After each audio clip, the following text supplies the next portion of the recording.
Assalamualaikum warahmatullahi wabarakatuh. Berjumpa lagi Sobat Tani dimanapun Anda berada. Hari ini saya akan berbagi kebiasaan saya ya dalam menyeprai di umur padi sekitar 60 hari, tepat 60 hari setelah tanam ya. Nah, apa saja nutrisi dan insektisida baik fungisida juga yang saya gunakan? Mari kita simak bersama-sama.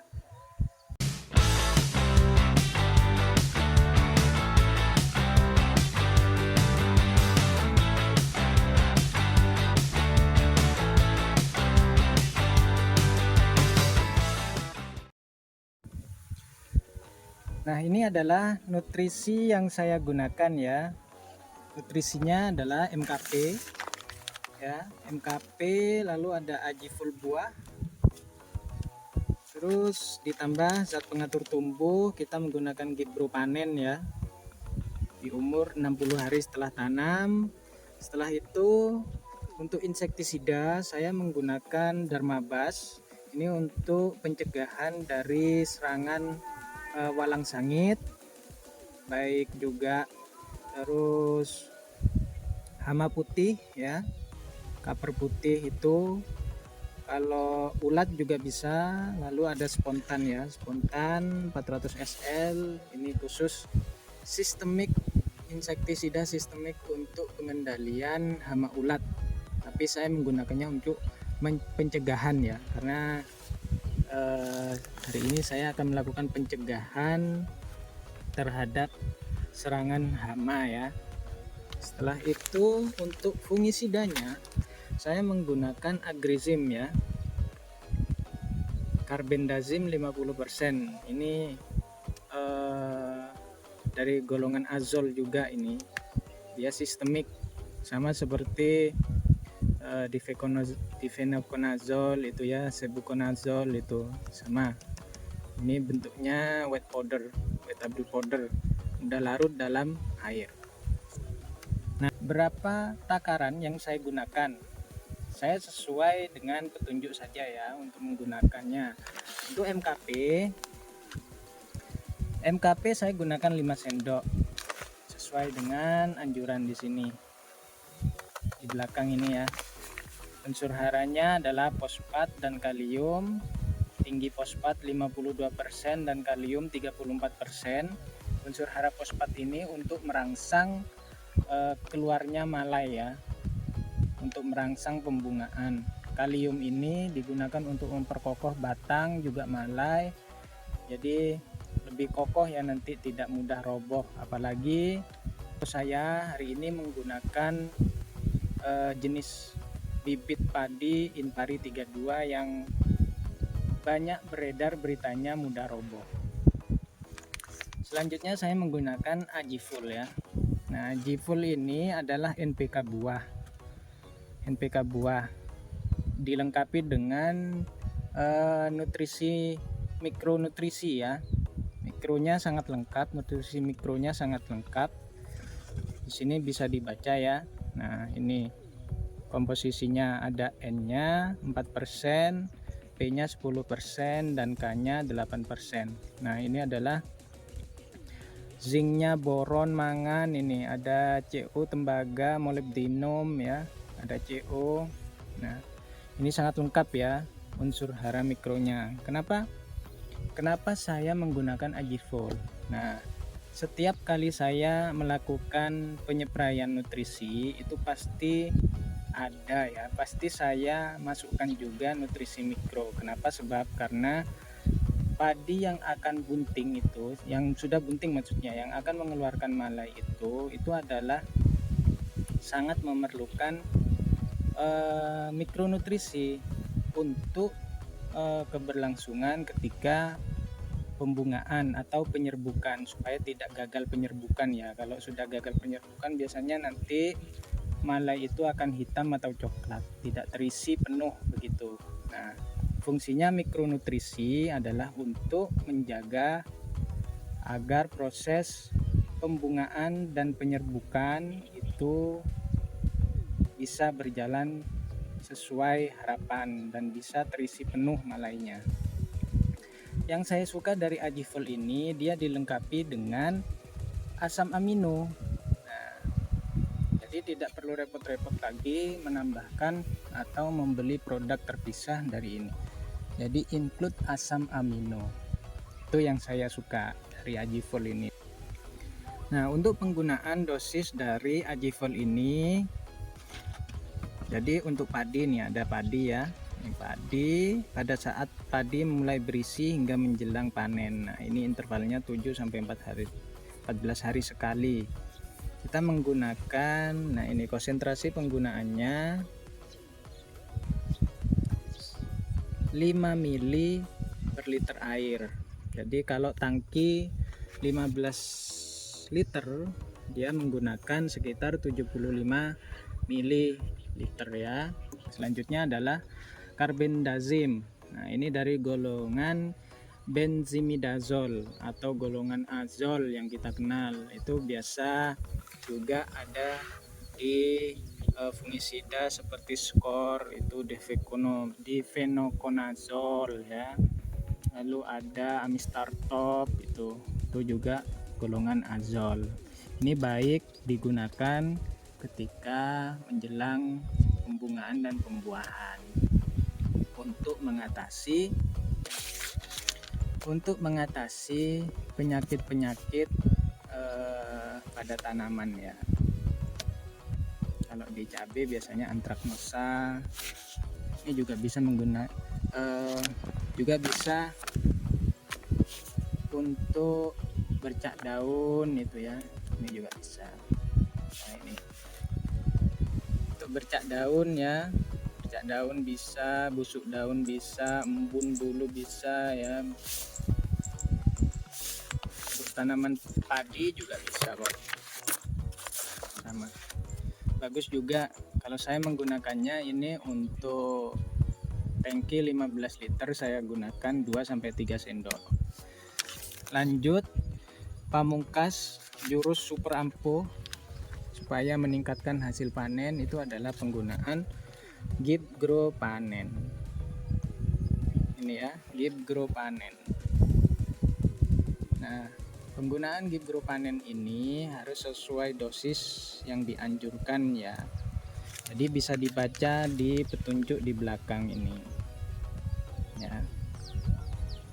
Nah, kelihatan enggak ya burung ya?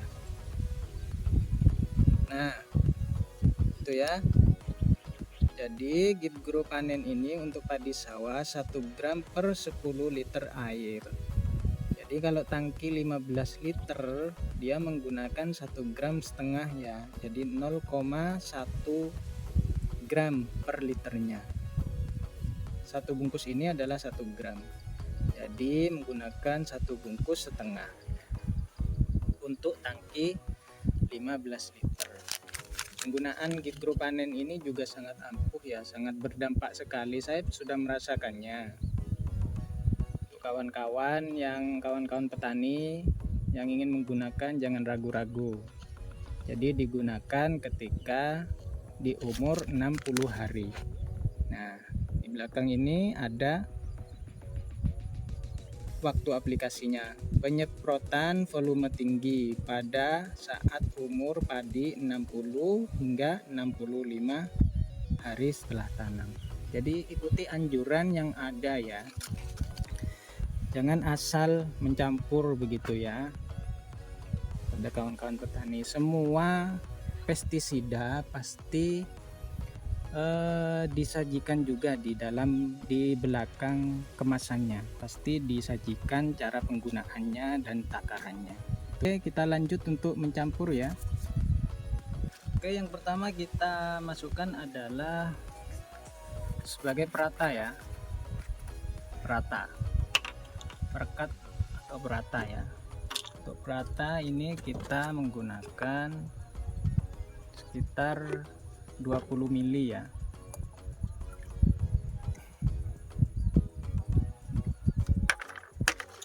Setelah itu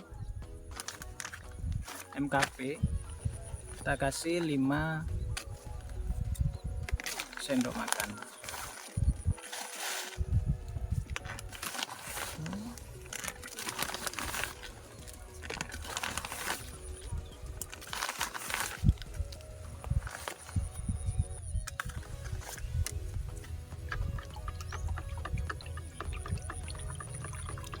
Dalam mencampur pestisida atau nutrisi itu perlu diperhatikan ya, jangan langsung asal mencampur.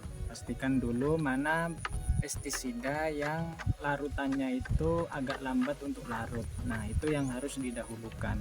Sedangkan pestisida yang mudah larut dalam air itu bisa ditaruh di belakangan.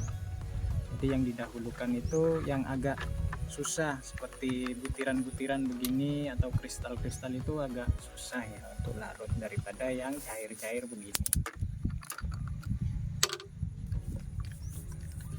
Dikocok dulu sebelum dicampur ya.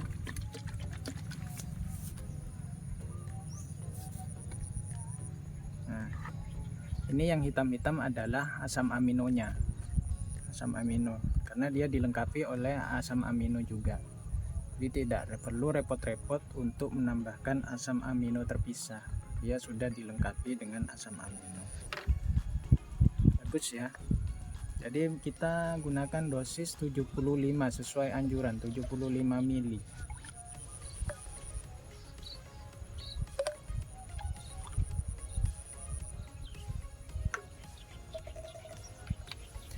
Harumnya seperti tetes ya kawan-kawan. Harumnya seperti tetes.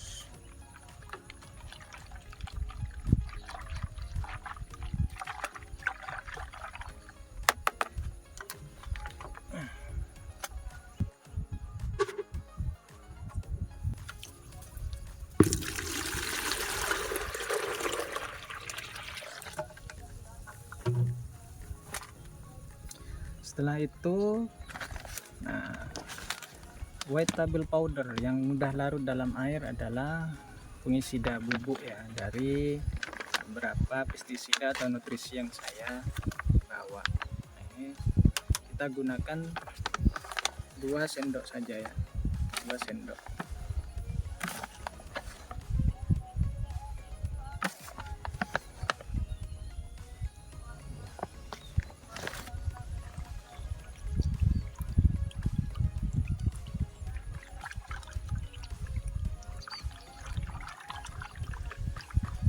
Pastikan larutan tercampur atau bisa larut dengan sempurna di dalam air ya.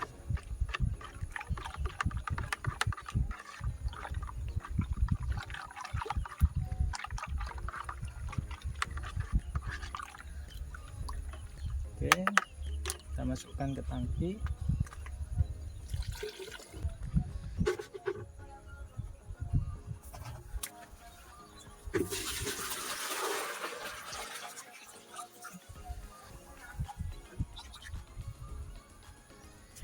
Selanjutnya adalah insektisida. Kita menggunakan spontan dan Dermabas ya. Ini adalah insektisida kontak lambung dan ini adalah insektisida sistemik ya.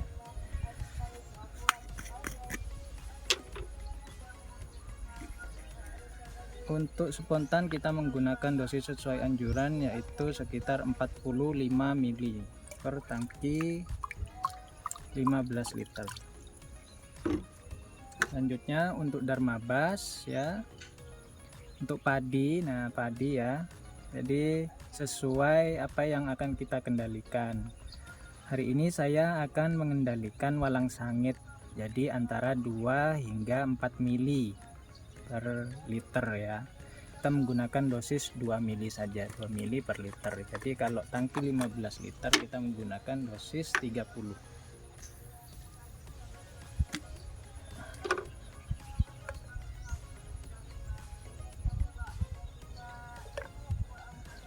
ya.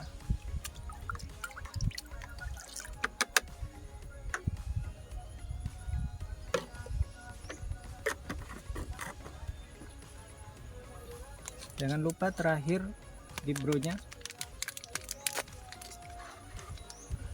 gunakan 1,5 ya.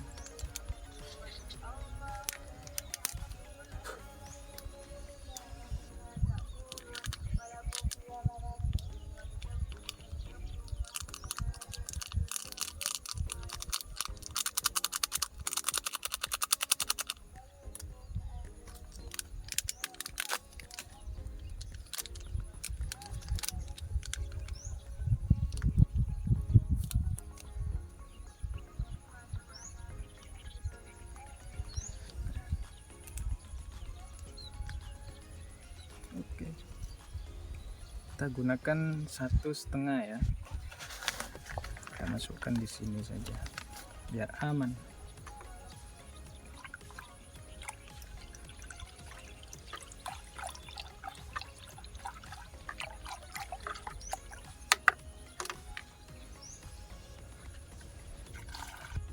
Setelah dilakukan pencampuran pestisida sesuai dengan jenisnya ya ke dalam ember ini, jangan lupa yang di sini juga diratakan ya. Jadi tadi itu adalah pencampuran antara pestisida. Nah, kalau yang di sini kita harus juga meratakan ya, mengaduk kembali campuran cairan dari pestisida itu supaya merata begitu ya. Jadi triknya sambil dinyalakan.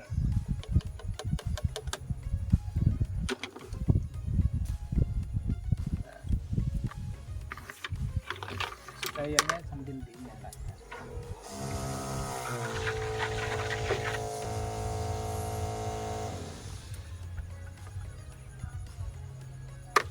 Kalau sudah yakin tercampur rata dalam tangki, baru kita mulai penyemprotan ke lahan ya, ke padi. Yuk kita lanjut lakukan penyemprotan ya.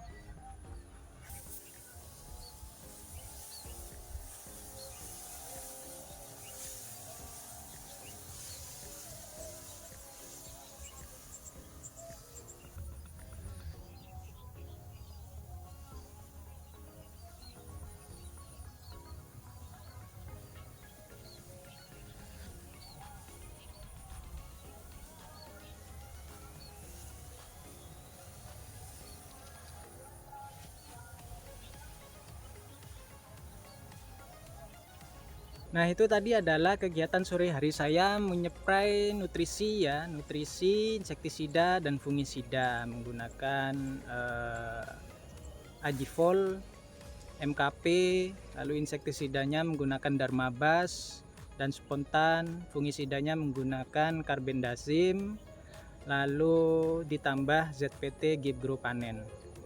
Nah, menjadi catatan bagi kawan-kawan petani ketika menyeprai di umur 60 sampai 65 hari setelah tanam. Jadi lihatlah dulu kondisi padinya. Ketika padi sudah sebagian banyak yang keluar malai, maka penyepraian itu sebaiknya dilakukan di sore hari. Kenapa demikian? Karena di pagi hari aktivitas tanaman padi yang sudah mengeluarkan malai itu adalah melakukan penyerbukan ya. Nah, ketika melakukan penyerbukan, otomatis malai-malai yang keluar itu dia terbuka untuk melakukan penyerbukan. Itu tidak bisa diganggu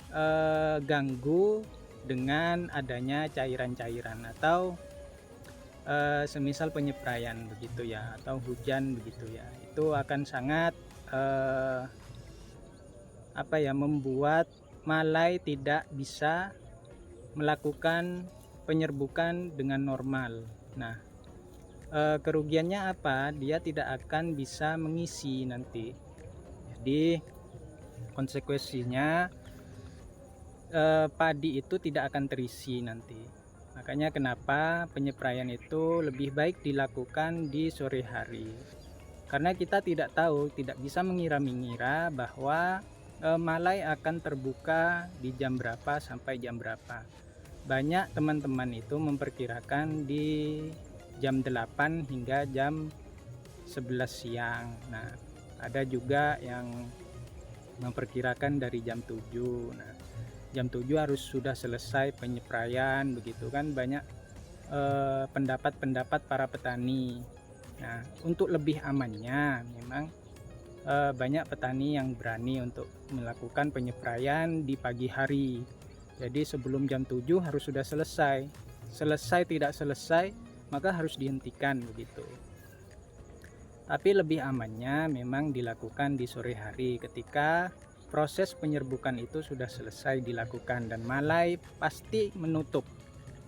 Jadi kalau sore itu malai padi yang selesai melakukan penyerbukan itu pasti sudah menutup dan itu siap untuk melakukan pengisian malai. Nah, di saat itu kita harus menyeprai atau menambah nutrisi untuk pengisian bulir padi. Kalau saya, pendapat saya itu melakukan penyepraian nutrisi, insektisida dan fungisida itu untuk membekali tanaman padi, melakukan penyerbukan dan proses pengisian bulir itu dilakukan di sore hari dari jam 3 hingga jam 5 lah begitu. Lebih malam lebih bagus lagi, tidak masalah karena bulir padi sudah menutup ya, sudah selesai melakukan penyerbukan begitu. Nah, sekian ya yang bisa saya sampaikan pada kesempatan sore hari ini. Semoga video yang selalu saya buat selalu bermanfaat untuk seluruh petani di Indonesia. Salam hangat dari saya, salam sehat, salam petani Indonesia. Billahi taufik wal hidayah. Wassalamualaikum warahmatullahi wabarakatuh. Dadah.